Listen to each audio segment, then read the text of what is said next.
Pimasyar iti syudad ti Lawag, ti ambasador ti Israel. Malaksid iti teknolohiya ang mabalin ang maiburay, kang runaan pa'y ang maikan ti importansya, ket ti benneg iti turismo.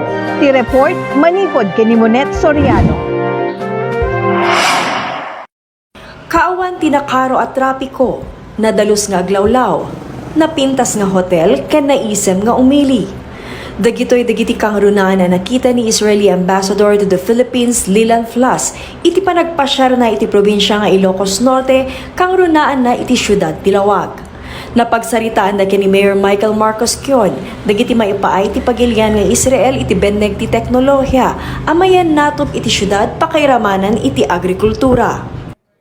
Identify opportunities for the Israeli technologies to help here, if it is in farm-to-market roads, if it is in agricultural production, or if it is in capacity building and transferring some of the know-how of Israel to be used here in implementing different development programs of the mayor and of the local governments.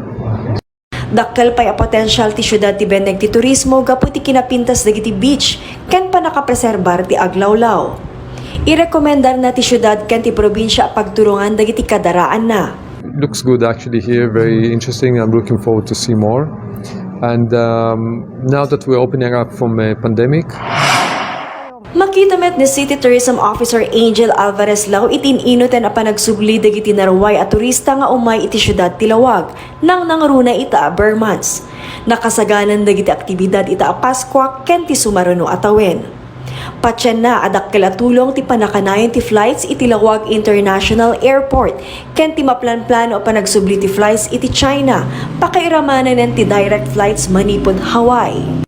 Promotion aspect ngamin gapot ta international at the international flight at the international airport tayo, but for now ti flights tayo is from Manila to Lawag. Hopefully actually nanayunan flights met 10 dati ket kasla lang limited lang ti flights in a week. Yung tatan ket ada dagiti aldaw nga ada flights tayo ti twice a day, so it's a sign nga puminpintas ti tourist arrivals tayo. Inayon na pa'y ti adada pa naka-promote dagiti tourist destination iti syudad kas kumati Sand Dunes, Ermita Hill, Aurora Park ken ti Marcos Bridge wenno iti dati a Gilbert Bridge. Balaksid pa'y dayta iti agtultuli pa nakaiwayat ti gumatang kayon adakkel a tulong para kadagiti babasit a negosyante ken pagturungan dagiti kailian a mahilig kadagiti na dumaduma ti klase na ataraon. Dawaten na pa'y tinan-anay a suporta dagiti barangay kadagiti aktibidad iti syudad. Monet Soriano para ti Damag Lawag.